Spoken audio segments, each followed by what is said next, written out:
আমরা পড়ছিলাম এক আঙ্গুল পরিমাণ ফাঁকা রেখে আদায় করতে হয় হরফ কয়টি? জোরে বলেন। কয়টি? জোরে কোন? কি কি?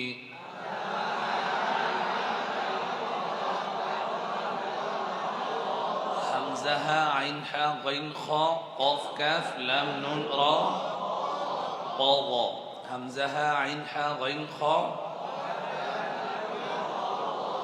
কফ কাফ লাম নুন রা ক গ। জবর দিয়ে হরফগুলো প্র্যাকটিস। আহা আহা গ খ ক কা লা না রা ط و إيهي عيحي إيهي عيحي غي خي قي كي لي ني ري لي ني ري طي طي কয়টি? 13টি। একটা ধরি এখন হামজা, কথা বলে না, একটা ধরি হামজা। এখন আমরা হামজা হরফের মাস্ক করব। এমনি আমরা হরফের মাস্ক করি না? হরফ উচ্চারণের দিক থেকে হরফের মাপকাঠি 5টি। হরফের মাপকাঠি কয়টি? 5টি। 1 নম্বর হলো ফাতহা, 2 নম্বর হলো তাকলিল, 3 নম্বর ইমালা, 4 নম্বর কাসরা, 5 নম্বর দম্মা। ফাতহা, তাকলিল, ইমালা, কাসরা, দম্মা, এই 5টির বাইরে কোনো উচ্চারণ যাবে না। হরফ উচ্চারণ মাপকাঠি কয়টি? আমি যেগুলো বলি মনোযোগ দিয়ে খেয়াল করেন। হরফ উচ্চারণ মাপকাঠি কয়টি? 5টি। 1 নম্বর ফাতহা থেকে উদ্দেশ্য কি? জবর। জবর, জবরের কাজ হলো সোজা করে পড়া। জবরকে মুখ খুলে সোজা করে পড়া। যেমন একটা হরফের মধ্যে আমরা এই 5টি জিনিস প্রয়োগ করি। হ্যাঁ, এটা জবর উচ্চারণ। হ্যাঁ হ্যাঁ, এটা জবর। 2 নম্বর হলো তাকলিল। তাকলিলটা হলো জবরের চাইতে হালকা বাঁকা করে পড়া। আমার হাতের দিকে তাকান, এটা সোজা ফাতহা। হ্যাঁ, এই হ্যাঁ হ্যাঁ হ্যাঁ, এটার নাম কি? তাকলিল। তাকলিলের অপর নাম ছোট এমালা, এমালায়ে সুগরা। এটা হলো তাকলিল। তাকলিলের চাইতে আরো বাঁকা করে পড়া এমালা। এমালা মানে এমালায়ে কুবরা। এমালা 2 প্রকার, এমালায়ে সুগরা, এমালায়ে কুবরা। এমালায়ে কুবরা এটা এক জায়গাতে আছে কোরআন শরীফে, ইমাম হাফসের মতে, কিন্তু অন্যান্য ইমামদের নিকট শত শত জায়গাতে আছে। শুধু হাফসের নিকট এক জায়গাতে আছে, সেটা হলো বিসমিল্লাহি মাজ রে রে রে হা রে হা মাজ রে হা রে হা। এই ওজনটা যদি অন্য হরফে আসে কেমন হতো? হে ওয়াদুহে ওয়াল লাইলি ইযা সাজে, এমন হতো না? তো জে বে তে থে জে হে খে এ, এমনই তো হতো। তাহলে 1 নম্বরে গেল কি? আ হা ফাতহা। 2 নম্বর তাকলিল হ্যাঁ এ, যে ছোট এমালা, এমালায়ে সুগরা। 3 নম্বর বড় এমালা এ এ হ্যাঁ হ্যাঁ হে। পার্থক্য কি বোঝাতে পেরেছি? খেয়াল করে নেই। হ্যাঁ হ্যাঁ হে, আশা করি বুঝে গেছেন। 3টা গেল। 4 নম্বর কাসরা জের। 4 নম্বর কি? কাসরা জের। হি, ডাইরেক্ট নিচে হি। 5 নম্বর পেশ হু হু। আশা করি বুঝে গেছে। এই 5টির বাহিরে কোনো উচ্চারণ যাবে না। এই 5টির বাহিরে কোনো উচ্চারণ। ফাতহা, তাকলিল, ইমালা, কাসরা, দম্মা। কি বললাম বলেন? ফাতহা, তাকলিল, ইমালা, কাসরা, দম্মা। ফাতহা, তাকলিল, ইমালা, কাসরা, দম্মা। এবার আসেন, জবর উচ্চারণের সময় মুখ খুলবে 1 আঙ্গুল ফাঁকায়। এই মুখ খুলবে, আওয়াজটা কোন দিকে ধাবিত হবে? আপনাদেরকে প্রশ্ন করেছি আমি, জবর উচ্চারণের সময় আওয়াজটা কোন দিকে ধাবিত হবে? ফাঁকা না হবে। আওয়াজটা কোন দিকে ধাবিত হবে? আর জের উচ্চারণের সময় আওয়াজ কোন দিকে ধাবিত হবে? নিচের দিকে ই। আর পেশ উপর দিকে। মাশাআল্লাহ, সঠিক উত্তর দিয়েছেন। জবর উচ্চারণের সময় এই মাঝামাঝি সামনের দিকে, কথা কি বুঝেছেন? আর জের উচ্চারণের সময় আওয়াজ নিচের দিকে, পেশ উচ্চারণের সময় আওয়াজ উপর দিকে। যদি পেশ উচ্চারণের সময় আওয়াজটা বরাবর যায়, সামনের দিকে যায়, তাহলে মাজহুলের উচ্চারণ হবে। যেমন ও, ও, উপরের দিকে উ, উ, ও, উ। আমি বুঝাতে পারিনি? হ্যাঁ, এটা হলো পার্থক্য। এই সমস্ত সূক্ষ্ম সূক্ষ্ম বিষয়গুলো খেয়াল করে এখন ধরে প্র্যাকটিস করবেন। কথা বোঝেননি? তাহলে ফায়দা হবে। মাইপা মাইপা যদি আমি মাস্কো করতেছেন, গাছ ছেড়ে দিছেন, চিল্লে দিছি, আগেও চিল্লেছি, এখন চিল্লাচ্ছি, তাহলে ফায়দা হইব না। তাহলে কি হইব না? লাভ হবে না। না, খেয়াল করে করে। আসলে আমার পড়াটা এখানে আপনারা পড়তে জানেন না যেমন কেউ নেই, সবাই পড়তে জানে কোরআন শরীফ। কথা জানার মধ্যেও জানা, জানার মধ্যেও জানা, তো এতটুকু খেয়াল না করলে তাহলে তো হবে না। জি, শুরু করেন। এখন আমরা হামজা হরফের মাস্ক করব। কোন হরফের? আমরা তিনটি জিনিসে প্র্যাকটিস করবো এখন। জবর জের পেশ, অর্থাৎ ফাতহা, কাসরা, বম্মা। তাকলিল, এমালা এটা অতিরিক্ত নেই। যদি কিতাবের মধ্যে এসছে, বড় বড় অন্যান্য সবার কিতাবের মধ্যে এসছে, কিন্তু এটার ব্যবহার কোরআন শরীফে অতিরিক্ত নেই, কম আছে। তাসহিল ইমাম হাফসের মতো এক জায়গাতেও নেই, এমালা শুধু এক জায়গাতে আছে। আমরা জবর জের পেশের ব্যবহার করবো এখন। এখন আমরা হামজা হরফের মাস্ক করব। হামজা হরফের মাস্ক করতে হলে প্রথমে আমাদেরকে জানতে হবে তার মাখরাজ সম্পর্কে। হামজার মাখরাজ কোথায়? হলকের শুরু। হলকের শুরু বলে হলকের মাঝখান থেকে, পেট থেকে আদায় করা যাবে না। হলকের শুরু বলে হলকের মাঝখান থেকে, আইনের জায়গা থেকে এভাবে উচ্চারণ করা, আইন দিয়ে এটা করা যাবে না। তারপর তলপেট থেকে এভাবে, এগুলো করা যাবে না। এটা সঠিক পদ্ধতি নয়, এটা ভুল, এটা মাখরাজ বিরোধী কাজ। যেখান থেকে মাখরাজ বলেছে সেখান থেকে করব, যেখান থেকে মাখরাজ বলেছে সেখান থেকে করব। এবার আসেন, এটা মাখরাজ চিনলাম, এখন আমরা চিনবো আমরা হামজার মধ্যে কয়টি সিফাত আছে সেটা বের করব। হামজার মধ্যে সিফাত আছে হলো 5টি। 1 নম্বর জাহরুন, 2 নম্বর সিদ্দা, 3 নম্বর ইস্তেফাল, 4 নম্বর ইনফিতা, 5 নম্বর ইসমাত। জাহার, সিদ্দা, ইস্তেফাল, ইনফিতা, ইসমাত। জাহার, সিদ্দা, ইস্তেফাল, ইনফিতা, ইসমাত। এই 5টি সিফাতের কাজও 5টি।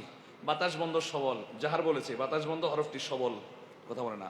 প্রত্যেকটি সিফাতের মধ্যে দুটো অংশ, একটা হলো শাব্দিক অর্থের দিক থেকে, আরেকটি হলো পারিভাষিক অর্থের দিক থেকে।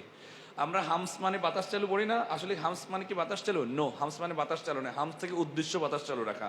হামসের শাব্দিক অর্থ হলো দুর্বল আওয়াজ। ওয়া খশআতিল আসওয়াতুল লিররহমানি ফালা তাসমাউ ইল্লা হামসা। এই হামসা থেকে হামস এসেছে, রব্বে কারীম বলেছেন কোরআনের মধ্যে, কথা বলে না। আর জাহরুন মানে বাতাস বন্ধ বলি না, জাহার থেকে বাতাস বন্ধ। জাহরুন মানে বাতাস বন্ধ নয়, জাহরুন মানে সবল আওয়াজ। কাজাহরি বাউদিকুম লিবাউদ। ইয়া আইয়ুহাল্লাযীনা আমানু লা তারফাউ আসওয়াতাকুম ফাওকা সাওতিন নবী ওয়া লা তাজহারু লাহু বিল কওলি, সবল আওয়াজ। আমার কথা কি বুঝেছেন? এখান থেকে উদ্দেশ্য বাতাস বন্ধ রাখা। প্রত্যেকটি সিফাতের মধ্যে দুটো অংশ, একটা হলো শাব্দিক অর্থের দিক থেকে, আরেকটি হলো পারিভাষিক অর্থের দিক থেকে। তো বাতাস বন্ধ সবল, আওয়াজ বন্ধ শক্ত। শক্তটা সিদ্ধার শাব্দিক অর্থ, আওয়াজ বন্ধটা পারিভাষিক অর্থ, কথা বলে না। হ্যাঁ, আওয়াজ বন্ধ শক্ত। জিব্বার গোড়া নিচে পাতলা, জিব্বার গোড়া নিচে পাতলা, জিব্বার গোড়াটাও ইস্তিফাল, নিচের দিকে থাকবে। উদ্দেশ্য জিব্বার গোড়া নিচের দিকে রাখা, নিচের দিকে রাখা। তো হরফটা নিচের দিকে থাকলে হরফ পাতলা হয়। জিব্বার মধ্যখান তালু থেকে পৃথক থাকবে। ইনফিতা, জিব্বার মধ্যখান তালু থেকে পৃথক থাকবে। জিব্বার মধ্যখান তালু থেকে পৃথক থাকলে হরফ ইজি হয়, সহজে আদায় হয়। হরফটা ইজি হয়, ভারী হয় না। কি হয়? ইজি হয়। এরপরে ধীরে জমে আদায় হবে, মজবুতের সাথে আদায় হবে। মজবুতের সাথে কি হবে? আওয়াজের মধ্যে মজবুতি আসবে। হ্যাঁ, সব সিফাতকে সাথে নিয়ে আদায় করতে হবে। এই 5টি সিফাতকে মাস্ক করে নিজের মুখের মধ্যে ফিট করিতে হইবে। কি করিতে হইবে? জোরে বলেন, কি করিতে হইবে? রেডি? Mask ready? উচ্চারণের দিক থেকে হামজা 2 প্রকার, তাহকিক, তাসহিল। তাহকিকের মাস্ক হবে, তাসহিল নয়। তাসহিল শুধু 24 পারা 20 নম্বর পৃষ্ঠায় আছে একটি। এই যে উচ্চারণের দিক থেকে হামজার 2 প্রকার, শুধু ইমাম হাফসার নিকট না, ইলমুল কিরাআতের যত ইমাম আছে সবার নিকট। শুধু ইমাম হাফসার নিকট তাসহিল এক জায়গাতে আছে, কিন্তু অন্যান্য ইমামদের নিকট এরকম শত শত জায়গাতে আছে। যেখানে 2 হামজা সেখানে তাসহিল আছে, যেখানে 2 হামজা সেখানে কি আছে? তাসহিল আছে। এগুলো আমরা খেয়াল করবো তো ইনশাল্লাহ। আসেন, তাহকিক থেকে উদ্দেশ্য শক্ত করে পড়া, তাসহিল থেকে উদ্দেশ্য এখানে নরম করে পড়া। ইমাম হাফসের তাসহিল কোথায়? 24 পারা 20 নম্বর পৃষ্ঠা। আসেন আমরা হামজায়ে তাহকিকের মাস্ক করবো এখন। জি, রেডি?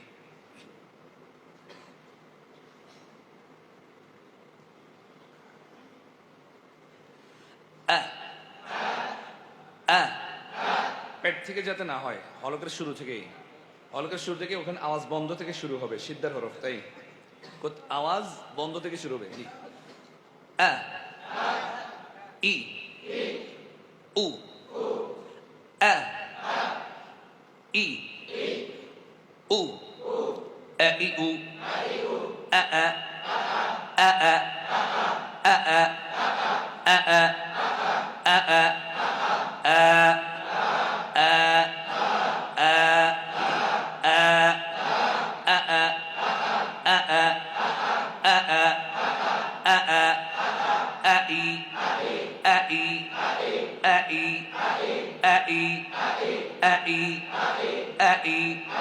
জোরে কন, আরো জোরে, আবার বলেন, জোরে, আবার বলেন, আবার বলেন।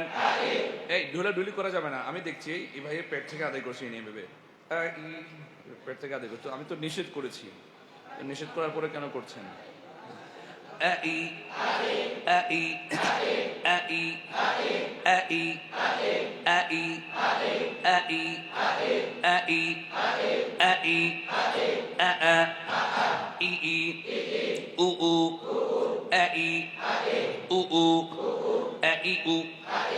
পেশের সময় আঙ্গুল হবে না, এই কথাটা আমি বারবার আর বলবো না। অতটুকু হুঁশ ঠিক রেখে মাসুল করবেন। পেশের সময় আঙ্গুল দেওয়া লাগবে না, মনে থাকবে? জবর জেরে দিবেন। জি,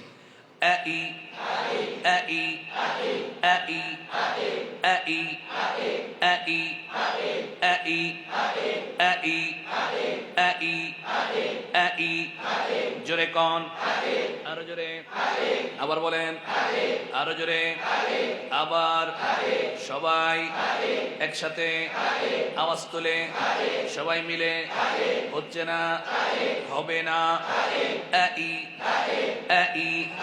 জোরে কন, আরো জোরে, একসাথে আওয়াজ তুলে সবাই মিলে, জোরে, আরো জোরে, আবার আবার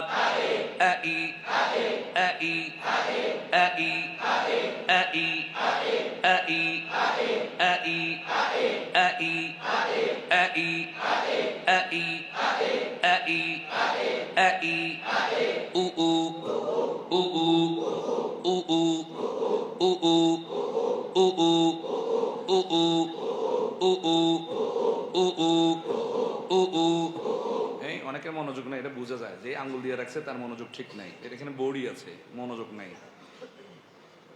এরকম মনোযোগকে ধিক্কার জানাই।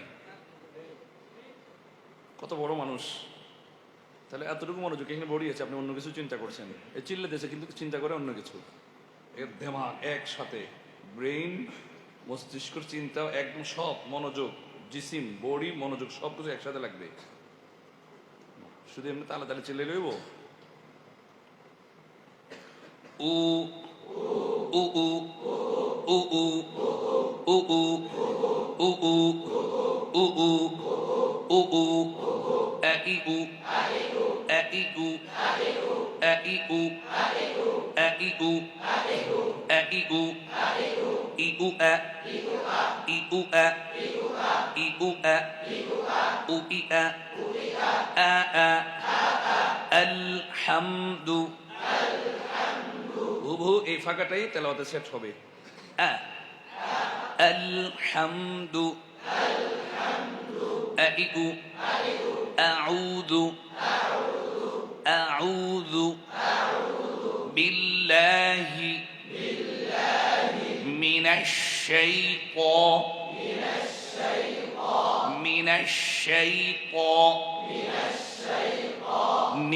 রাজীম। আইউ আউযু আ'আলআ'না أألأنا أألأنا أئئ أأ إئ أؤ أأ إئ أؤ أئئ أئئ أعوذ أعوذ أئئ قل أعوذ ألقي ألقي ألقي ألقي أنزل أأنذرتهم أأنذرتهم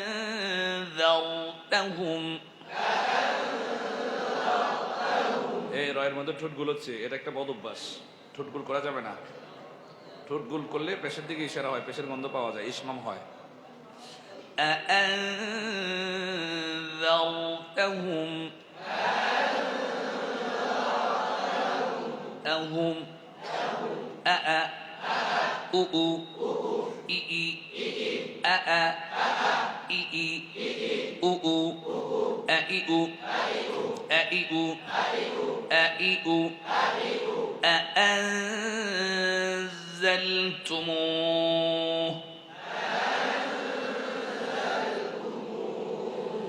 متكئين فيها على الأرائك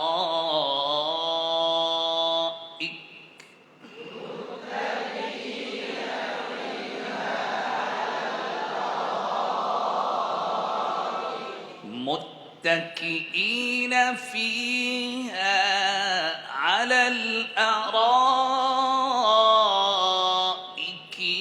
لا يرون فيها شمسا ولا زمهريرا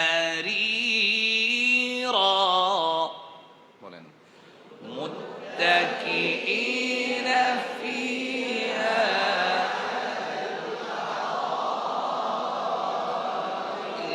لا يرون فيها شمسا ولا زمهريرا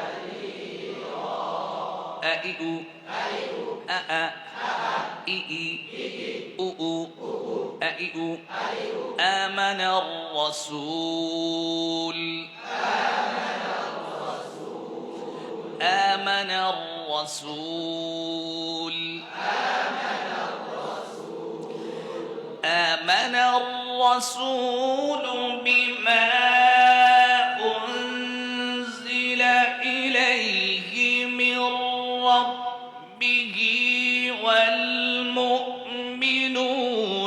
كل آمن بالله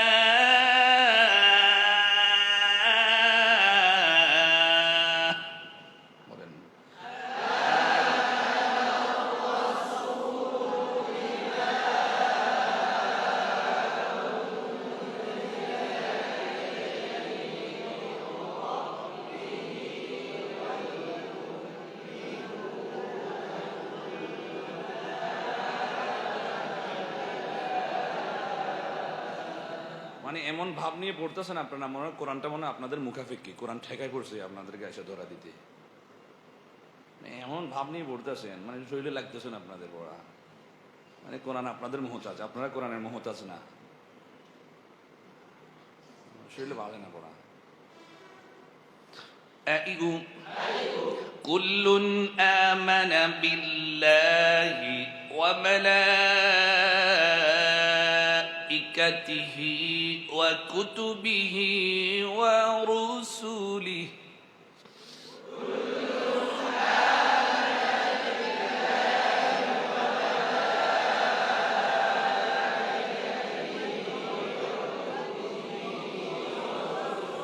لا نفرق بين أحد من رسله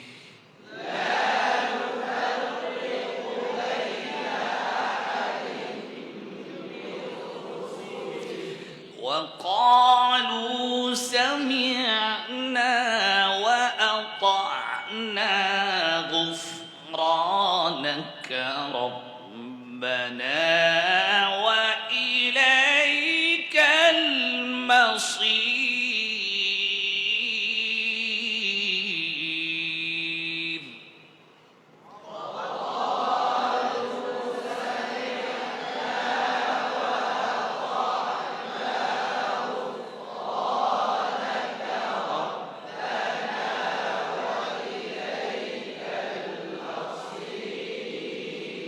إي أو أ إي إي أو أو إي أو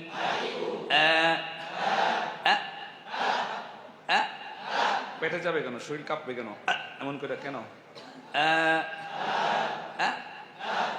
ই ই উ উ أمنى أمنى أمنى أمنى أؤمن أؤمن أمنى أؤمن إيمانا إيمانا بأس بأس كأس رأس ذئب شأن جئتم شئتم بئس بئس جئش جئت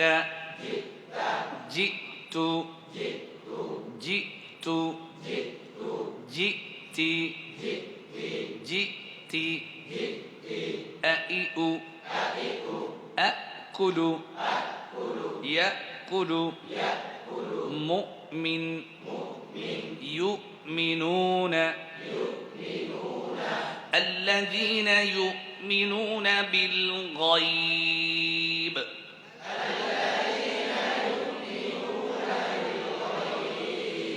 الذين يؤمنون بالغيب ويقيمون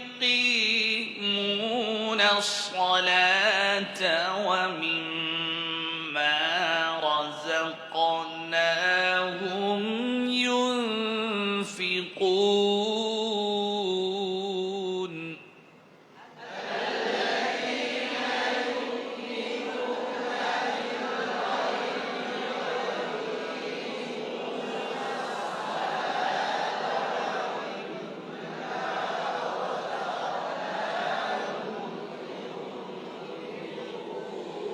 والذين يؤمنون بما أنزل إليك وما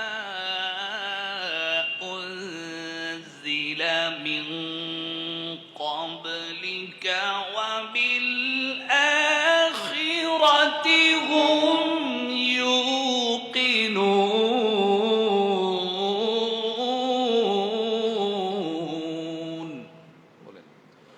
والذين يؤمنون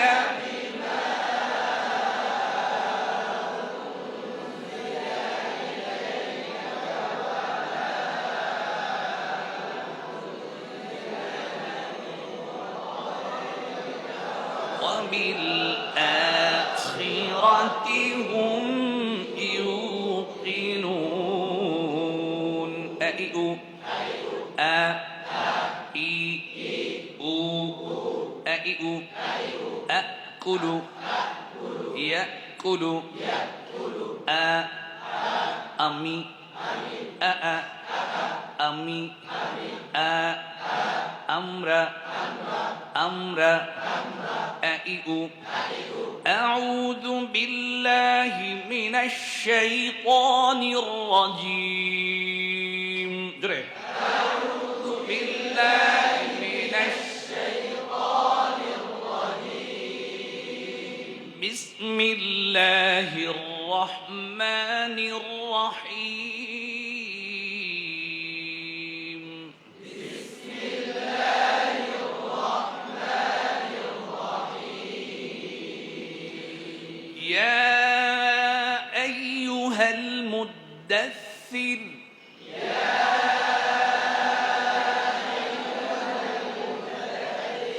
يا أيها المدثر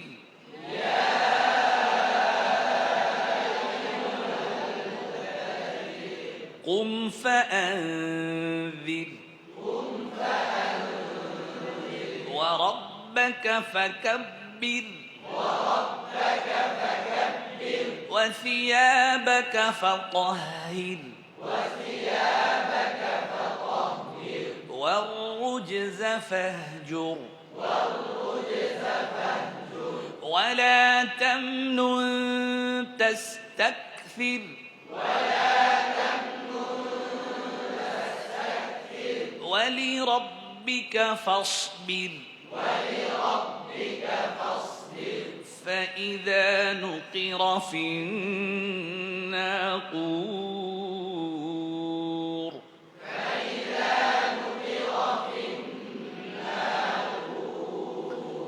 فإذا نقر في الناقور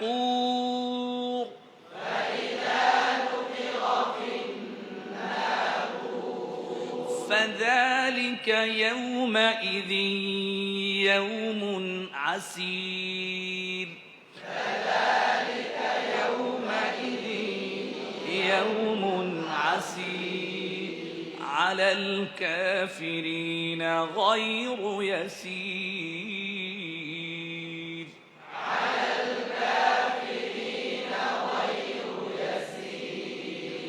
ذرني ومن خلقت وحيدا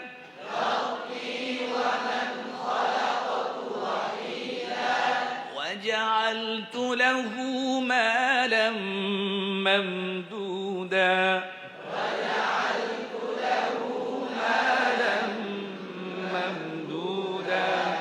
وبنين شهودا ومهدت له تمهيدا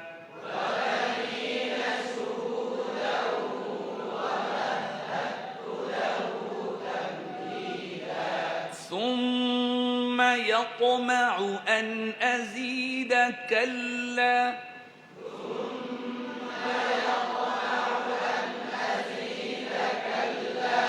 إنه كان لآياتنا عنيدا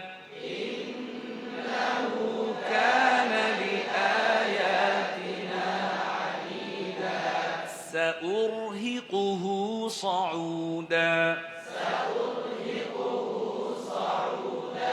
سأرهقه صعودا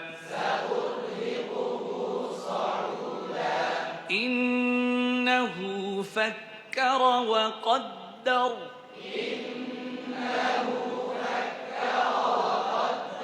فقتل كيف قدر ثم قتل كيف قدر ثم نظر ثم عبس وبسر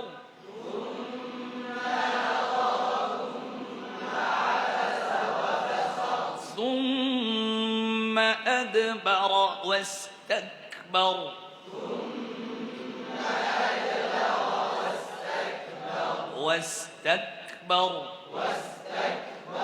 فقال إن هذا إلا سحر يؤثر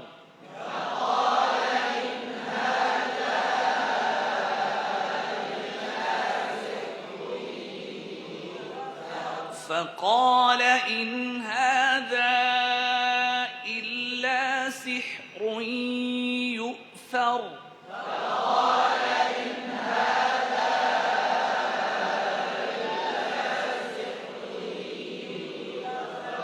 إن هذا إلا قول البشر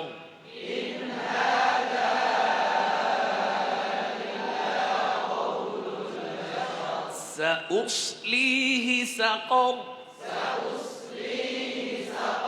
لا تبقي ولا تذر سأصليه سقر وما أدراك ما سقر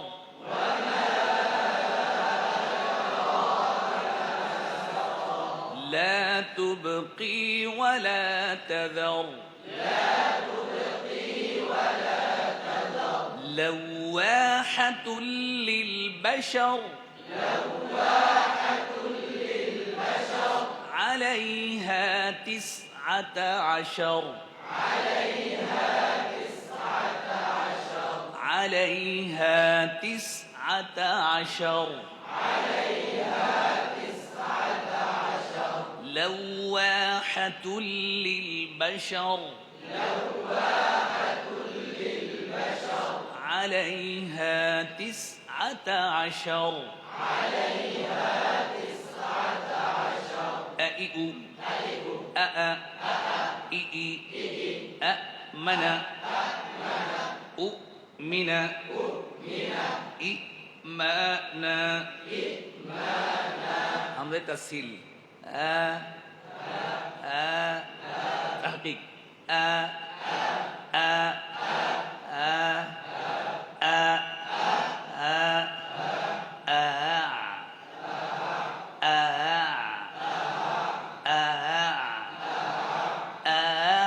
جميع وعربي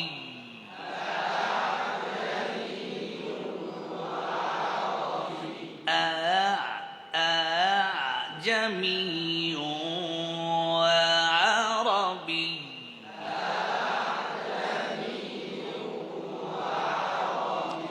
أئئ أئئ أئ أئئ مؤمن يأكل يأكل أأكل يأكل أئئ বলুন তো হামজায় তাসদীদ কোথায় আছে কোরআন শরীফে? কে বলতে পারে সবার আগে দেখি? হামজায় তাসদীদ কোরআন শরীফে কোথায় আছে?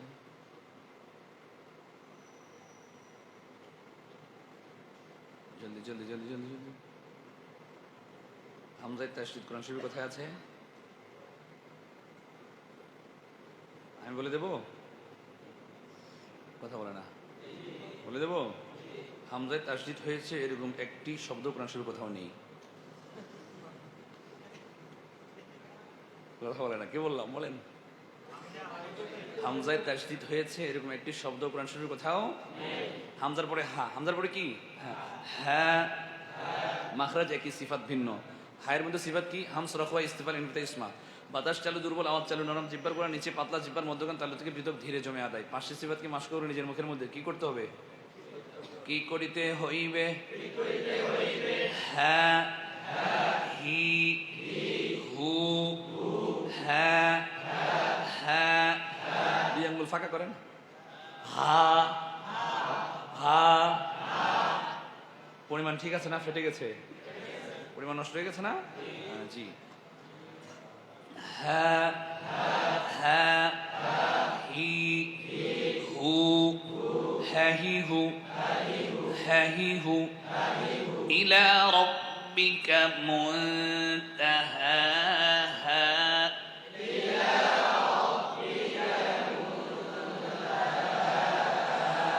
والشمس وضحاها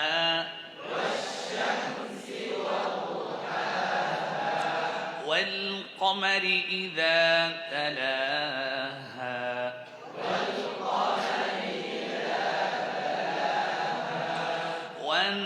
والنهار إذا جلاها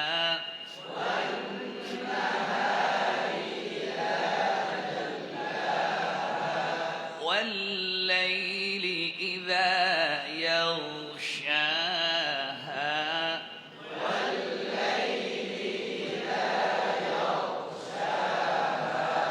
والشمس وضحاها والقمر إذا تلاها والنهار إذا جلاها والليل إذا يغشاها والسماء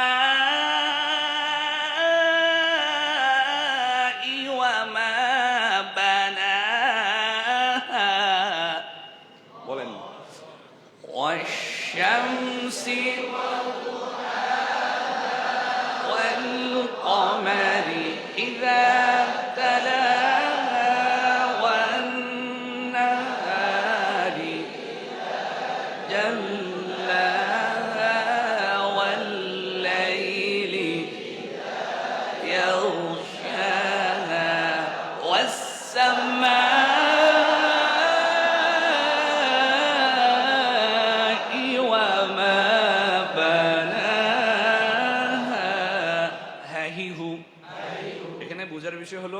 এখানে প্রত্যেক আয়াতের মধ্যে একটা করে হা আছে না শেষে দিয়া?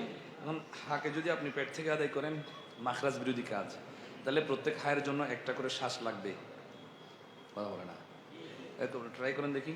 ওয়াশ-শামসি ওয়া-দুহাহা, প্রত্যেক হায়ের জন্য একটা করে কে লাগবে?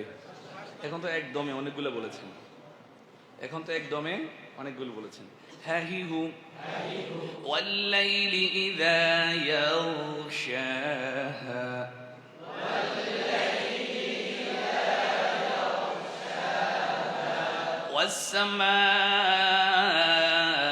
ওয়াস-সামাই ওয়া মা বানাহা,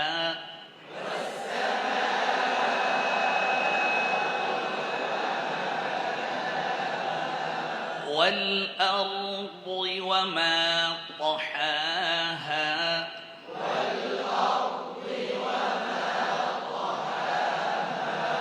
ونفس وما سواها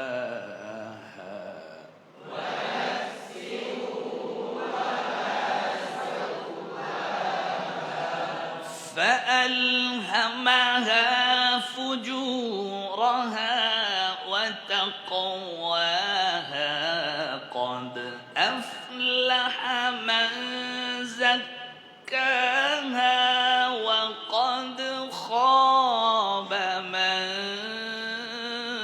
دساها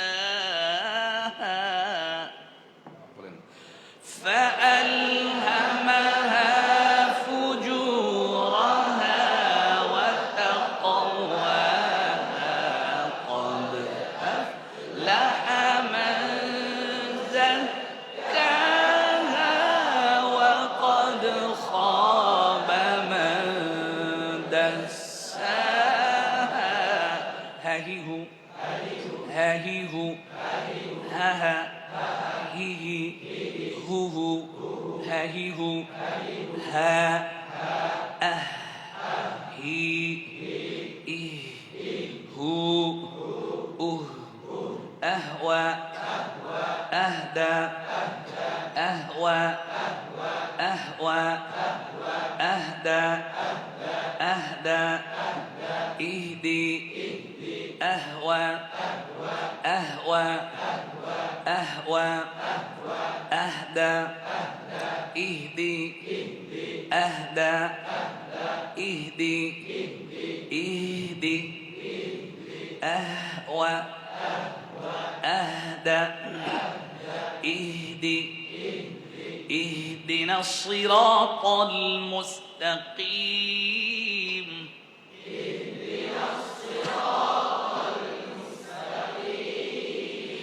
اهدنا الصراط المستقيم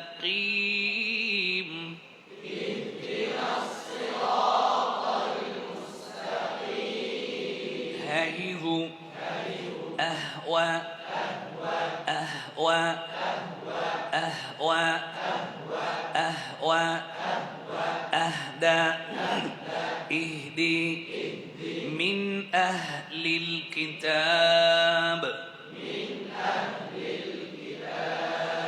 لم يكن الذين كفروا من أهل الكتاب والمشركين لم يكن الذين كفروا من أهل الكتاب والمشركين منفكين حتى تأتيهم البينة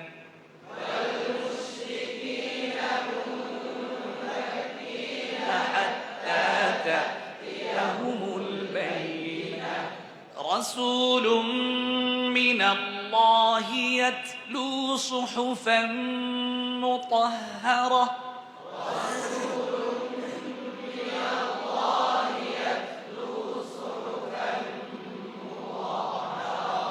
فيها كتب قيمة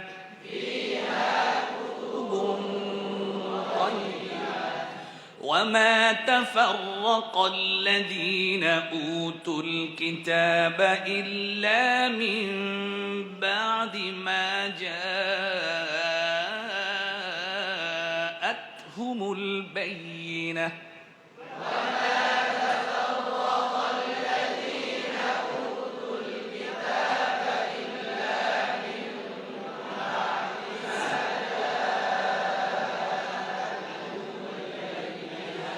وما تفرق الذين أوتوا الكتاب إلا من بعد ما جاءتهم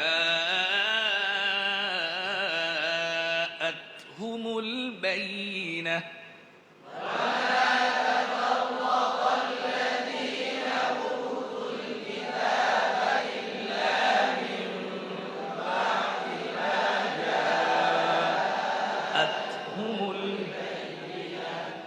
وما أمروا إلا ليعبدوا الله مخلصين له الدين حنفاء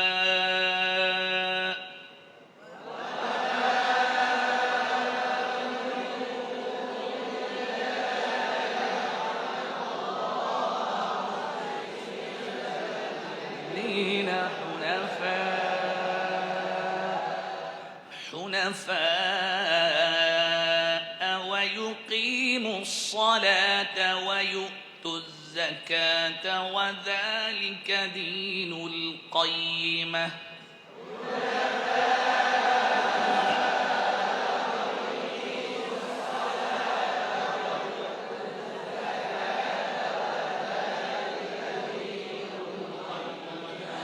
إن الذين كفروا من أهل الكتاب والمشركين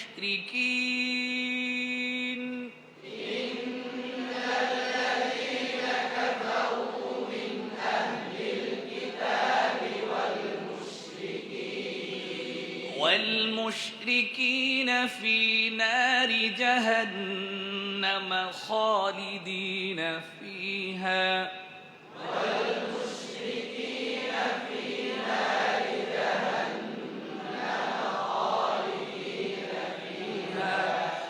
أولئك هم شر البرية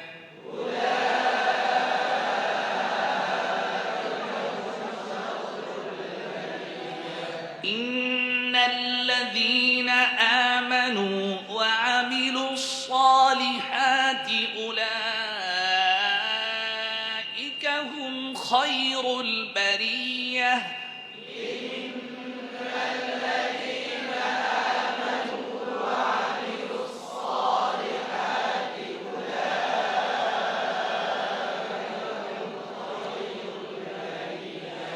جزاؤهم عند ربهم جنات عدن تجري من تحتها الأنهار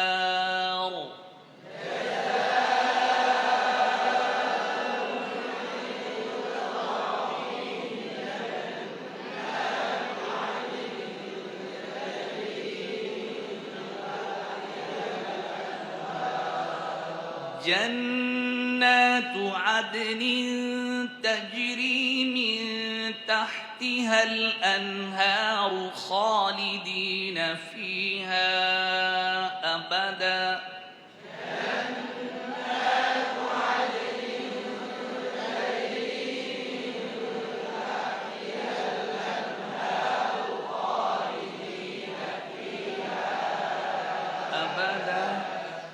رضي الله عنهم ورضوا عنه ذلك لمن خشي ربه رضي الله عنهم ورضوا عنه ذلك لمن خشي ربه ذلك لمن خشي ربه ذلك لمن خشي ربه ههه ها